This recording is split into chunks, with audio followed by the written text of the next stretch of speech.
So, Matt, thanks for coming in today. I am really excited to hear your story of the last year and your journey in real estate. Yeah, thanks for having me. I appreciate it. Yeah, and so the reason I was looking over your production, I was like, whoa, a year ago we were sitting here and talking about what the year's going to look like. Right. And I don't know if you remember, but I said we often overestimate our first year and underestimate 5 years. So a year ago was just before the pandemic, Right. and we had great plans. Then went through the year and kind of, the market kind of fell out, right? But when I look at your production, I was like, oh my, you just about capped by January. Yeah. But then 3 months after resetting, and for those of you who don't know, capping is when you reach a certain amount of company dollar that you get 100% the rest of the anniversary year. And so you almost did it your first year, but you capped immediately in 3 months. Right. So take us back, like last year, what was it like starting, predicting, and then actual? Well, starting a new career right before a global pandemic was super fun.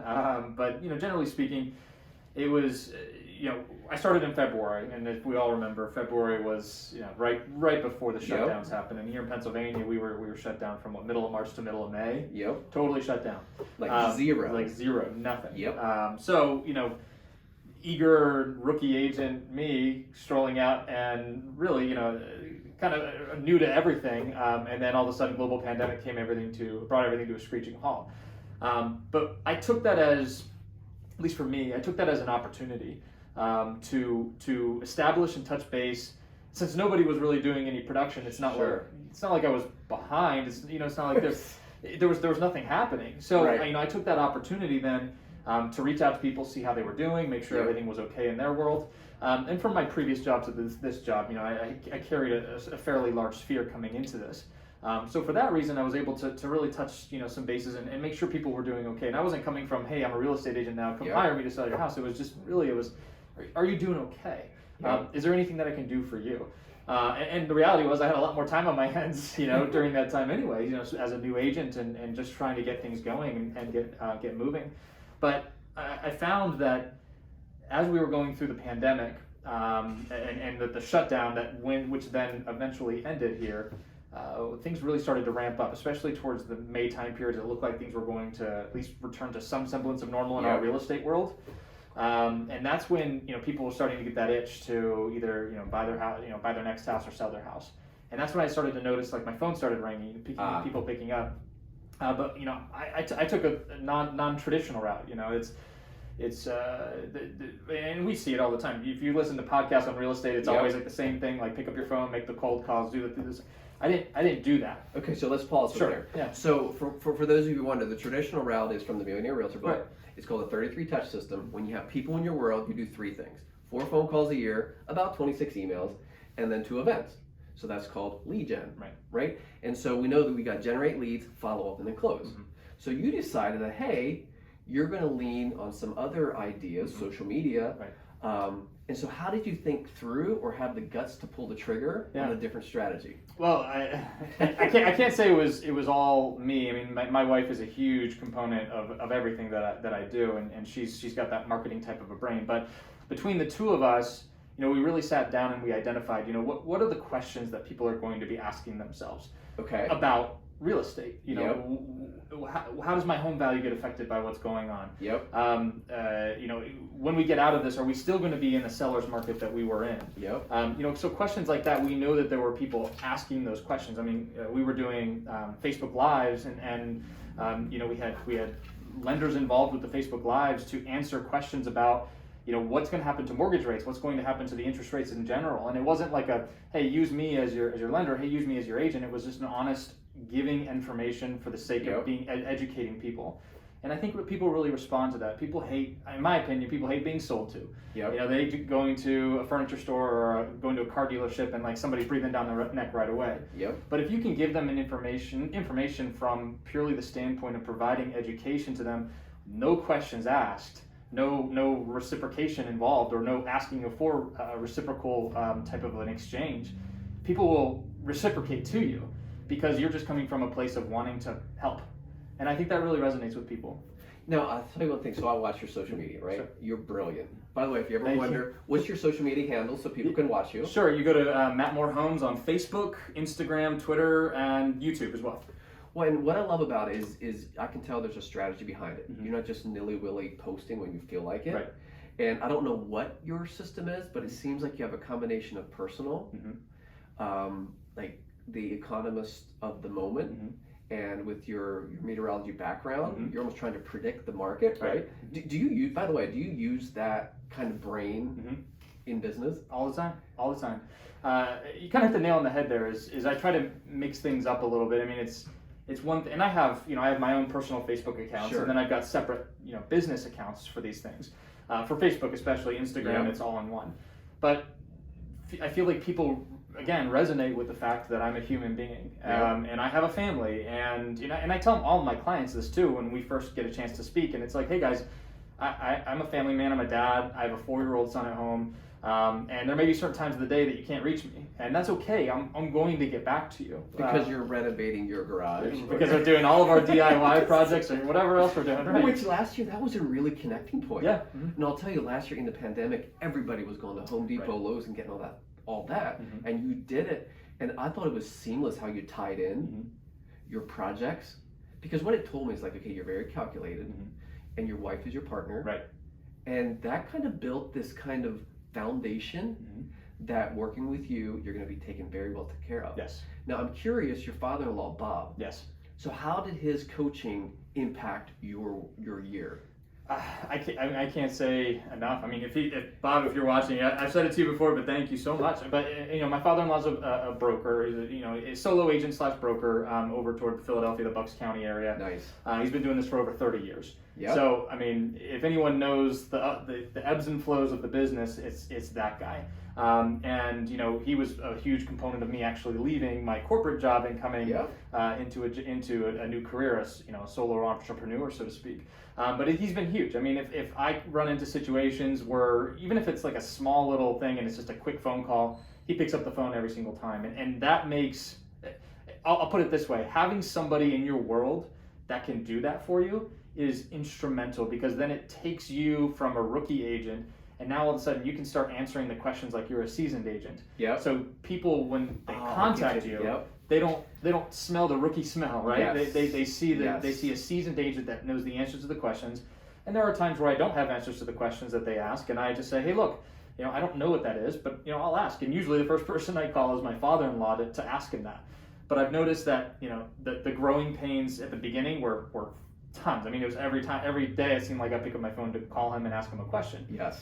And now, I mean, I haven't spoken to him in about 2 weeks about any sort of question. So I now know the knowledge base is growing, the education is growing, and I'm growing as an agent as well. Well, and that's a really good sign of a great coach. Right. That if you need them less, because you don't want to have a codependent relationship. Right. It's an interdependent.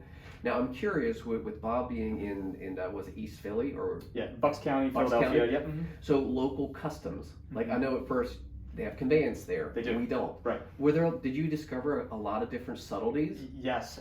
In particular, when it came to when you have a listing and you get offers in. Yes. And I'll never forget my very first listing. I was getting these offered, but no one was sending me a BFI, so a buyer financial information form. Right. That was a good one. I love that. And that's I mean, out there they don't do deals without BFIs on every single offer that gets put in. And so I was reaching out to these agents around Lancaster who, they're seasoned, they've been doing this for 10, 15, 20 years, and they were writing back like, what? You need a BF? Like, what? I've never had to submit a BFI ever before. But that was me learning from him, and him saying like, hey, this is what we do out here. So and it's funny because he has learned that the customs out this way are different than they are in Philadelphia. For example, the broker compensations are different. Yes. It's lower, starting to shrink a little bit, whereas here in the Lancaster area, it's still strong. No, let's just pause on that. Sure. Local customs. So, as a realtor, you're licensed in Pennsylvania. Right. So you can go from here to Erie, the whole state. And at first, you're the South Central realtor. That's how you branded yourself. Right. Now, in the last year, I'm just curious. I'm kind of putting you on the spot here. Yeah. Do you see yourself being that South Central, or will you kind of zoom in on one area? Have you decided kind of what works for you? Yeah, like short term and long term. It definitely have changed. I mean, when you're a new agent, you want business anywhere. You'll drive to Erie to take a listing, for God's sakes, if you want to, if you need to.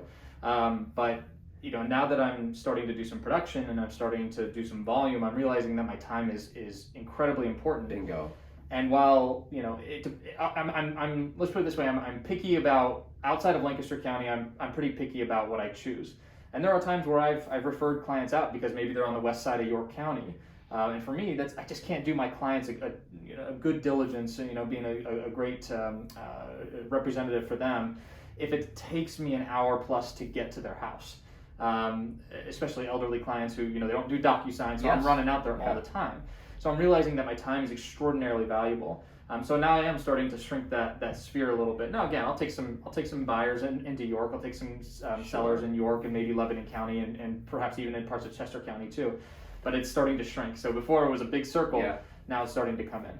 Now, so what advice would you give a new agent? Mm-hmm. So those of you who are starting right now, like Matt, you had a big net, and now you're getting, does that make sense to start big and kind of naturally find where your niche is? Like, do you have a thought on that? Yeah, I think you do whatever works best for you. I mean, if you feel like you could drive an hour and a half, 2 hours or whatever for business, then by all means do it. Just don't stretch yourself too thin, and be very aware of what you're doing, because it's very easy to stretch yourself thin, especially if you're solo, if you're by yourself. Yeah. And you don't have an admin staff to help back you up. You don't have buyer's agents because at some point the snowball is going to continue to grow, and if you're spending half of your days just literally driving around out away from Lancaster, then perhaps you need to reevaluate that, because that time could be spent servicing other clients and helping other clients, and maybe taking that customer relationship or that customer service relationship to the next level. Because that, in my opinion, I mean, my wife and I are customer service fanatics. Yes. And we really hone in on the customer service and that process. And we hear the stories about, hey, it takes a little while for the referral machine to kick up. I'm already seeing that, and I'm 16, in 1 year. In 1 year, and I'm already seeing the referrals coming in. In fact, I just got back from a listing appointment it's a referral of a listing that I sold, and then their referral, which I have yet to put on the market yet, have already referred me out to somebody else. Okay, let's hold right there, because this is awesome, because we know that sellers or buyers, every 5 to 7 years, you may move again, right? So that's 5 to 7 years now, but you're getting referrals from people who are not buying again. They're actually just saying, hey, Matt helped us, I think he can help you. Now, do you have a systematic way that you keep in touch with what you have, like 18 deals so far? Something. So do you reach out to them systematically, or do you let social media do that outreach? I'm actually curious, since you're so social media heavy, how much do you depend on your social to kind of stay in front of them versus like, hey guys, how's your air conditioner that was on the fritz back in the day? Yeah, I mean, my timeline hasn't been that long for too many instances like that, but I find that especially when you establish a relationship on social media, the thing about social media is the algorithms, they change based on the amount of interactions that you have. All coming to you. Exactly. So like two-way messaging specifically? More or less, but in a non-discrete way. So for example, if I were to send you a message on Instagram, there's a really good chance that the next time I open Instagram, Paul's most recent post and Paul's most recent Instagram story is going to be the very first thing that pops up to the top of my feed. So what I'm being strategic about is, and my wife helping me along the way here, is that obviously connecting with my clients on social is important, but then establishing those connections in the platforms. That way, when I'm making new posts, or they're making new posts, it's popping to the top of my feed, and I'm popping to the top of their feed. So it's almost like a constant reminder, and all my clients, I'm constantly liking their stuff and commenting and sending them messages, and especially when they start to go in and renovate a house that I just helped them buy. And it's like, oh gosh, this is amazing, guys, and I'm going to be able to follow along on that journey with them. And over time, that algorithm does change, so you have to be cognizant and you have to be aware of, you're no longer seeing so-and-so's stuff pops at the top of your feed, so now you have to be more purposeful about reaching out to them. Okay, so you're getting it intuitively what's happening. Now, how much do you read, like tech articles about Instagram, Facebook, and their algorithms changing, or like, are you on forums kind of trying to keep up? Or do you just kind of live it and learn it as you do it? Live it and learn it, because you can drive yourself insane learning and reading the stuff, because articles every day. Articles every day, and by the time it's posted, it might be dated, because those guys on the developers for Instagram and Facebook and Twitter and YouTube, they're making tweaks constantly to those algorithms. So, literally, it could be dated an hour from now, an hour after you finally figure it out, so to speak. So just live it, just plug away, figure out what works. But the key is making those connections, and that's what social media is all about, is connecting. because the algorithm favors you, and it will always favor you if you continue to make those connections. So we're not trying to manipulate the algorithm. Correct. It's just that Facebook wants to show valuable things to Facebook people. Right. So if you are valuable, right, you will be connected to people that find your value. Exactly. It's like John Maxwell said, you can't add value. You can't add value until you know what people value. I mean, that's a good point. I mean, Instagram may not have known that I valued our relationship until I sent you a message. Right. I'm close enough to you to feel like I can send you a message on Instagram at any time. Well, all of a sudden Instagram says, that guy's important enough in Matt's life that I need to bring more of his material up to the front, because that's what's going to keep Matt on the platform longer. So let me test an idea. Jack Hawthorne, Houston, Texas. He said he has this strategy where he has new agents go out and spotlight a local pizza shop, garage, or something like that. And it's specifically every 2 weeks, spotlights a new person. And the theory is this: you go out and find the local pizza shop and say, hey, we want to spotlight them. But guess what? You find that pizza shop by going to your sphere and say, hey, post-pandemic, who in your world could really use a spotlight right now? So once someone in your sphere suggests a pizza shop, you walk over there, take a selfie with them or a 10-minute video, spotlight them, and then Jack noticed that there's about a 2-week window opens that Matt's posts will be shown to the pizza shop people's posts. Would you agree with that? Absolutely. Now, Jack noticed that it actually lasts for about 2 weeks, but not much longer. So then he suggests find another person the next 2 weeks, then come back a quarter later. So think about the 12-week year. If you would spotlight 6 people every quarter, but then just spotlight those same 6 people 4 times in a year, that would be a good rhythm. What's your initial thoughts on that? Do you think that's a decent strategy? I mean, it's understanding the algorithm at a deep fundamental level. Because you after it's about 2 weeks. Is that if I sent you a message, about 2 weeks later, well then maybe yours stops popping to the top of my stuff. So he's right. It makes sense, and it makes sense in the big scheme of how social media fundamentally works. But I would caution, it's a brilliant idea, it's a brilliant strategy, but I would caution you to not do. So here's another example. People, they like the spotlight stuff, and really the end goal of doing something like that is to get the pizza place to share and to expose you to maybe their followers.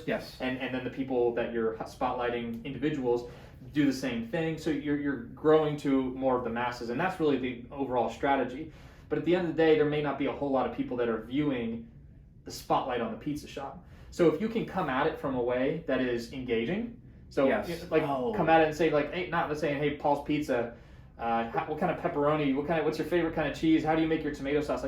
People are like, whatever. But if you can highlight that pizza shop and maybe what they've been doing during COVID, so bring it back to the story of, hey, we all went through COVID together. We're all still going through COVID together. That's almost like from your TV days. It's got to be a marketable story. Exactly. Like the pizza shop story has got to relate to the other viewers on that station. And if they're clicking that remote, or if they're changing the tab, or they're going to, they're going from that to something else because they got bored, well, then you just lost them.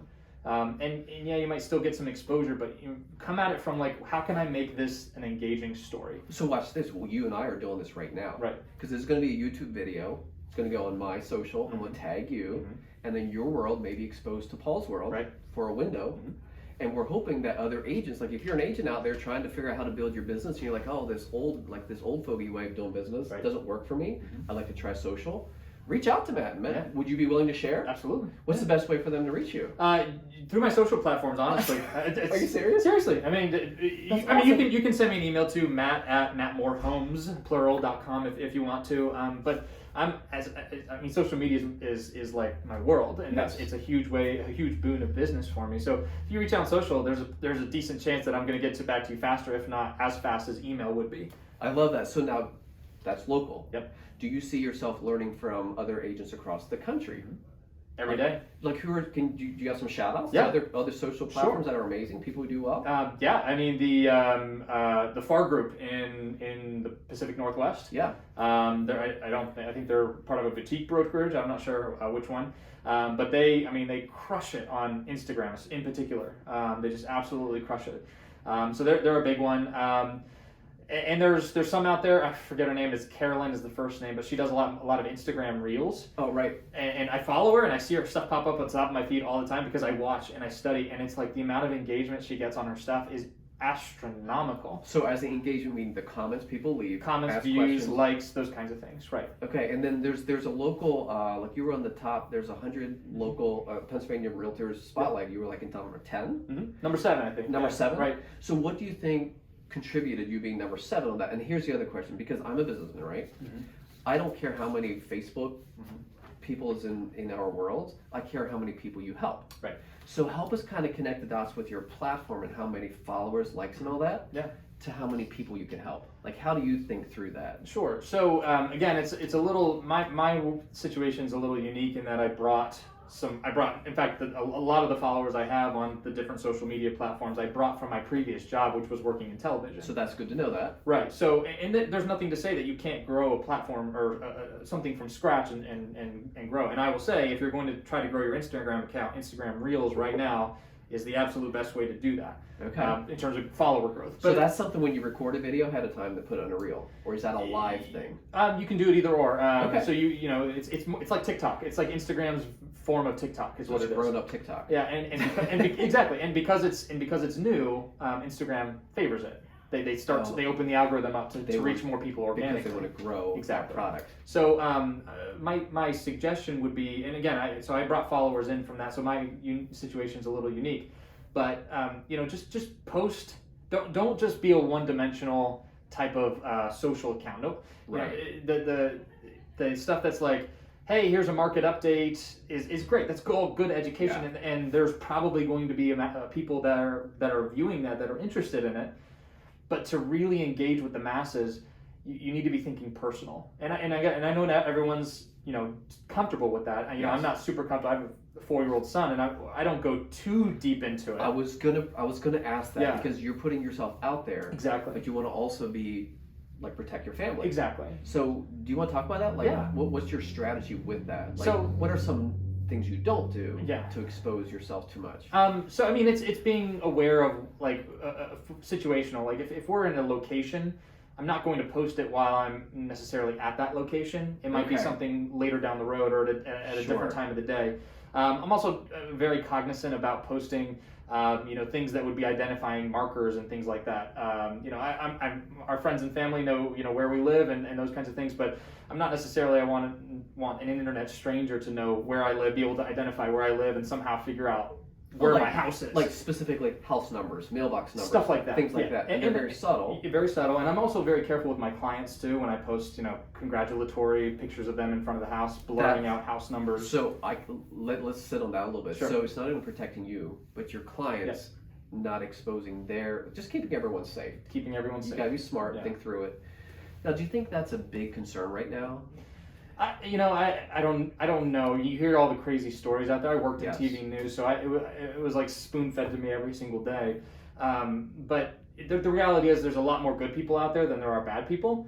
But I don't want that. I would never want to put my clients or my own family in jeopardy in any way, shape, or form ever.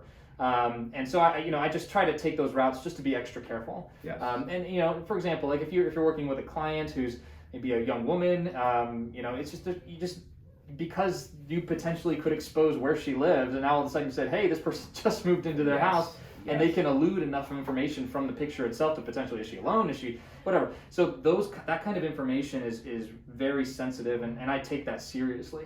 So there is such a thing as oversharing, and there is such a thing as being too open with your internet audience, so to speak. I think a healthy balance is to do, educate the market, throw in some personal stuff, throw in some things that might be funny, and do stuff that's funny to you because you want to attract your tribe. You want to work with the people that you like, not that you think that everyone's funny, but you think is kind of dull. Like, post the stuff that you think's funny, because honestly, there might be somebody on the other side of that resonates with, and they're like, gosh, Paul, I'm gonna work with that Paul because he cracked me up. And then all of a sudden you attract somebody with like humor than you. And I'm finding that's what I'm finding. A lot of my clients are similar to me. They have the same belief systems, they have the same ideals, and those are the people I want to work with. Well, in the Millionaire Realtor book, we talk about when you have 100 people and you reach out to them, consistently, you can expect 6 to 10 deals out of 100 people. With social media, you have a much wider net. Correct. So we're still learning what that number is. Right.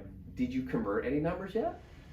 I'm kind of putting you on the spot here. Not really. I mean, that's a work in progress. Sure. Because now we're starting to see referrals, and we're starting to see different avenues of organic lead generation starting to occur. So it's tough to put a number on. You need this many followers to convert this many deals. But I would say, as long as when you're making those posts, as long as you're seeing your engagement, the percentage of the people who are engaging with your post relative to the amount of followers that you have, if it's exceeding more than 10%, then you're doing a good job. So if, for example, you have 1,000 followers and you're engaging with more than 100 of them, that's a good job, because organic engagement on social media is shrinking more and more every single day because people are paying. Barely 1 or 2%. Sometimes. I've seen some. I don't post gold every single time. Right. And I've seen some that are like pitiful. I mean, we have 6,700 followers on Facebook, something like that, and I've posted things that have gotten like 1 like, and then if you go and look in the insights on it, it's like 24 people said hide this post, meaning that they hated it so much that they didn't want to see it in their timelines. So that's, it's a little bit of a gut punch, but at the same time, like, not everything you post is going to resonate with people. So finding that balance that you feel good, and then getting into a pattern with it and being consistent. That's the biggest thing with social media, is being consistent, showing up, and doing it my recommendation is on a daily basis if you can. Yes. If that's too much, every other day is okay. Yeah. But if you can, honestly, the more you can do, the more organic reach you're going to have over time. Well, I'll tell you what, I feel like this conversation should be a mastermind, and I'm sure there's some people doing it here and there, but if there's anything I'd encourage you to do is open up a mastermind, like in the region or across the country, and kind of share what you're doing. Sure. Because this, 3 million first year, then 3 million 3 months your second year, that's valid. Like, that's valid, Matt. And I just want to personally congratulate you for the hard work and persevering, and share your gold. Sure. It's one thing helping our clients get their homes, but I see there's something in you that you can help share this social media way to build your influence and to serve even more people in a way people might want to be served. And to me, that's the most important thing. Yeah. Serve people the way they want to be served. And so I agree. Hats off to you for that. Thank you. I know you have big goals for this year. Yeah. We're thinking about hitting 10 million or more. I hope so. I mean, looking at the pipeline, 10 million would be a goal for me, and we're heading in that direction. So, I love that you have big goals. A lot of people say set a goal and then double it. Right. And then really the reason we do that is who do I have to become to hit that? And so some of the takeaways I had today were like social media, post consistently, have a great mentor. Bob, your father-in-law, is amazing. Thank you so much. Is there any other final word that you would have for a first-year realtor? Because 9 out of 10 don't make it through the first year. Just like a one thing to give them confidence to keep with it. First of all, keep with it. There are times where you're like, what am I doing? And there are times where you feel in totally over your head. Yeah. Totally over your head. But I will say one thing is get used to doing video. Get your face on camera. Do stuff. I'm on video with you guys right now, and you, Paul. Yeah. But talk to your audience. Talk to those people and get your face on camera. And it sucks. I worked in TV for 8 years. Trust me, I hate the sound of my own voice. I really, really do. Yeah. But the more that you do it, the more organic, the more seamless it comes off as, the more comfortable you are. Right. And all of a sudden, people get to know you. People consume video far more than any other medium out there, whether that's Facebook, whether that's Instagram, whether that's YouTube, whatever it is. People are consuming video more than anything else. And if you're not doing video, you're going to get left behind. Do you think it's the video or the voice? Because I think it's both. I think it's both because people can see your body language. They can feel how your confidence level. Yeah. And you may not be confident at first. I was not confident on television at first, but the more you do it, it gets better. I promise you. Keep trying, keep practicing. Yeah. And eventually you're going to absolutely crush it. Matthew, thank you so much. Yeah. I really appreciate it. And do you go by Matthew or Matt? Matt. Yeah. Matt. That's okay. Things I do on video. Like, you say the wrong things, and there's the other thing. How often do you edit? Like, I'm not going to edit this out. Do you think it's better just to roll through? I do. I mean, people make mistakes. When I did live television, we made mistakes. We were live TV. We couldn't chop it, edit it, and go fix it. I mean, that was it. So learn to roll through your mistakes. and clean them up. If you feel like you need to edit them out because they're bad enough mistakes, then sure, go ahead and do it. That's fine. Right. Editing, iMovie, I'm very simple. I don't do anything crazy. iMovie's simple. I went and bought like a $30 wireless lav mic from Amazon. Yes. And a little ring light like you guys are seeing this right now just to give a little bit of a better lighting situation. It doesn't take, you don't have to throw a bunch of money at it. The biggest thing is just getting yourself out there on camera, record that video, and spread it. Love it. You heard it. Get yourself out there. Spread the love. Talk to you guys next time. Thanks. See ya. Thanks, Paul.